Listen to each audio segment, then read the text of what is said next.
જ્યોતિકભાઈ, શરૂઆત આપનાથી કરવી છે મારે. જ્યોતિકભાઈ, અત્યારની જે આ પરિસ્થિતિ અત્યારે તો સામે આવી છે, સવાલ ઘણા બધા છે. વિદ્યાર્થીઓમાં વધતા આપઘાત હવે રોકશે કોણ, તે એક સૌથી મોટો સવાલ છે.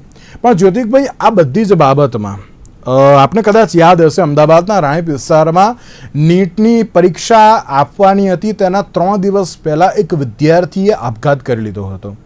અને એમાં એક એવી સિચ્યુએશન હતી કે વિદ્યાર્થી પહેલેથી જ ક્યાંક પ્રેશરમાં આવી ગયો હતો અને એણે આપઘાત કરી લીધો. એસીપી જે છે પોલીસ કમિશનર, તેમના દ્વારા પણ એક સ્ટેટમેન્ટ આપવામાં આવ્યું. તેમણે એમ જ કહ્યું કે ના, કંઈ હતું નહીં, માત્ર નીટની એક્ઝામ આપવાની હતી. એ સમયે અત્યારે તો આ પ્રકારની પરિસ્થિતિ થઈ.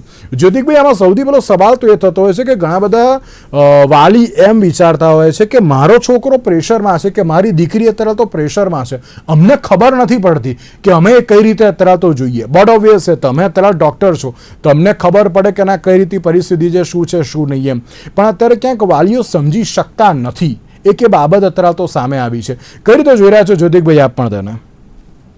ખૂબ જ કરુણ અને દુઃખદ બાબતો આ બધી છે, કારણ કે હજી તો વ્યક્તિએ પોતાના જીવનની શરૂઆત જ ન કરી હોય અને આવી બધી ઘટનાઓમાં પરિણામે. પણ વાત અગત્યની એ નથી કે પ્રેશર ક્રિએટ કઈ રીતના થાય છે. વાત અગત્યની એ છે કે આપણે આપણા બાળકોને ક્યારે પણ આ બાબતે કોઈ પણ જાતની તાલીમ કે કોઈ પણ જાતની આપણે મેનેજમેન્ટની ટેકનિક્સ શીખવતા જ નથી. એટલે ખરેખર જીવનમાં તણાવ આવ્યા કરવાના છે કે આયા જ કરશે એવું એક એક્સેપ્ટન્સ લેવલ જ બાળકોને આપણે નથી શીખવાડતા હોતા. પરિણામે શું થાય છે કે જેમ જેમ બાળકની ઉંમર વધે ને ખાસ કરીને જ્યારે ટીન એજની ઉંમર આવે, તો જેમ તમે નીટના વિદ્યાર્થીની વાત કરી, તો ત્યારે એક સાથે જ બધી જ અપેક્ષાઓ નું ટોળું આવી જતું હોય છે ને એને કારણે અચાનકથી પેલી પ્રેશર સિચ્યુએશન ઊભી થાય. અને હું એમ નથી કહેતો કે પ્રેશર ખરાબ છે, કારણ કે જ્યાં સુધી સમ અમાઉન્ટ ઓફ ટેન્શન નહીં હોય, થોડા અમાઉન્ટ ઓફ ચિંતા નહીં હોય, ત્યાં સુધી વ્યક્તિ મહેનત જ નહીં કરે. પણ આ બિનજરૂરી છે અને વધુ પડતું પ્રેશર છે. અને એનું કારણ એ છે કે આપણો જે સમાજ જે છે, આપણું જે પેરેન્ટિંગ જે છે, એ બધા આપણને કોમ્પિટિટિવ એટલે કોમ્પિટિશન સ્પર્ધાત્મક બનાવે છે, નહીં કે જીવનમાં એક કુશળ વ્યક્તિ કે સફળ વ્યક્તિ બનાવતા.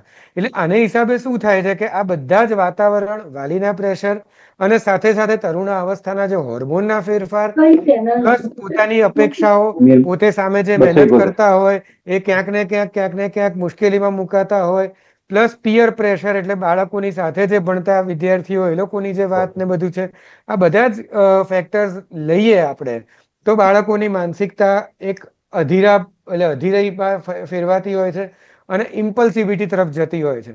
અને એને હિસાબે ઇમોશન મેનેજમેન્ટ નથી થતું હોતું. એટલે લાગણીઓ કઈ રીતના મેનેજ કરવી. ધારો કે હું દુઃખી થઉં તો મારે શું કરવું, મને મનમાં પસ્તાવો થાય તો શું કરવું, ગુસ્સો આવે તો શું કરવું, એની કોઈ પણ જાતનું માર્ગદર્શન કે કોઈ પણ જાતની ટ્રેનિંગ કે તાલીમ ન હોવા અભાવના હિસાબે આ બધી મુશ્કેલીઓ ઊભી થાય છે. જ્યોતિકભાઈ, એમાં સામે આવી છે કે વિદ્યાર્થી, આજની પણ વાત કરીએ, આજે જે મહેસાણામાં ધોરણ 7ની વિદ્યાર્થીનીએ જે આપઘાત કર્યો, પછી અમદાવાદ હોય કે પછી સુરત હોય, આ બધી જ જે આપઘાતમાં છે ને, વિદ્યાર્થીઓ બહુ જ નોર્મલ બિહેવિયર કરતા હતા. સવારે પેલું કે ચા નાસ્તો કર્યો, પછી સ્કૂલે ગયા, આવ્યા અને પછી અચાનક જ સુસાઇડ કરી લીધું. તો હવે એ બધી જ બાબતોમાં સિમ્ટમ્સ સમજવા માટે અને રોકવા માટે પણ શું કરવું એ બહુ જરૂરી છે. કારણ કે આમાં બહુ સ્પેસિફિક ચિહ્નો હોય છે. કોઈ પણ વ્યક્તિ જ્યારે સુસાઇડમાં પગલા ભરતા હોય છે કે એમાં સક્સેસફુલ થતા હોય છે સુસાઇડ કરવામાં, તો એની પહેલા ઘરમાં જ વાત કરવાનું બંધ કરી દે, અથવા સૂનમૂન બેસી જાય, અથવા તો પોતાની વસ્તુઓ જે છે બરાબર એ બીજાને સહેલાઈથી આપી દે, અથવા રૂટીન પ્રવૃત્તિઓમાં રસ એનો ઉડી જાય.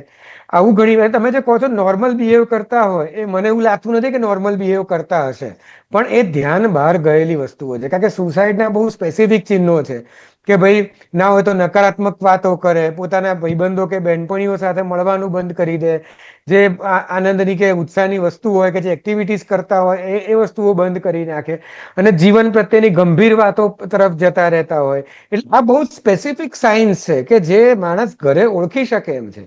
અને બીજું એનાથી પણ વધારે કે જ્યારે આવા સાઈન જુએ છે તો ઘણીવાર પરિવારના લોકો જ વાત કરતા અચકાતા હોય છે, કારણ કે અંદર એવો એમને અંદર એવો ભ્રમ હોય છે કે અમે કંઈક સુસાઇડની વાત કરીશું તો ખરેખર તો એ આપઘાત નહીં કરી નાખે ને, અથવા તો એના ખરેખર આપણે એના બિહેવિયર વિશે કંઈક આપણે ક્વેશ્ચન પૂછીશું તો એને ખરેખર ડિપ્રેશનમાં નહીં જતો રહે ને. એટલે આવા બીક અને આવા અંદર મનના સંકોચને હિસાબે જીવ ગુમાવવાની વાત આવે છે. એટલે મારું એ જ કહેવું છે કે આવા ચિહ્નો આપણે ઓળખીએ, વાલી તરીકે આપણે સેન્સિટિવ બનીએ.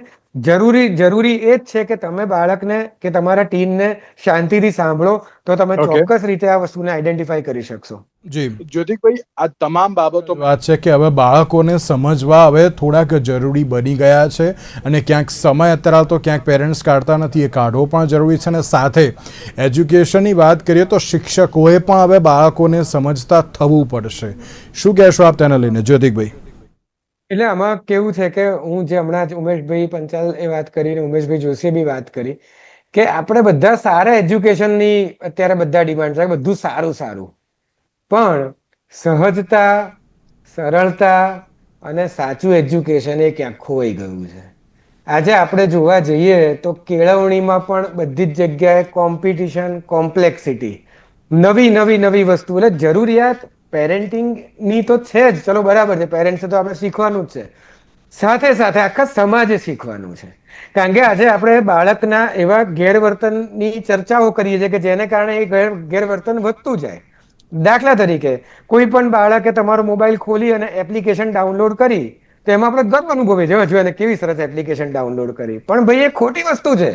એને કારણે સતત એનું મગજ જે છે એ આવી ગેરવૃત્તિઓમાં ચાલ્યા કરશે અને ડિસ્ટ્રેક્ટ થયા કરશે. એટલે સૌથી પ્રથમ વસ્તુ જે તમે વાત કરીએ કે ભાઈ આપણે સાચવવાનું નથી, આપણે હવે પૂરેપૂરી સાવચેતી રાખવાનું છે, સતર્કતા પણ રાખવાની છે, અને સાથે સાથે પેરેન્ટિંગ શીખવું પણ પડશે.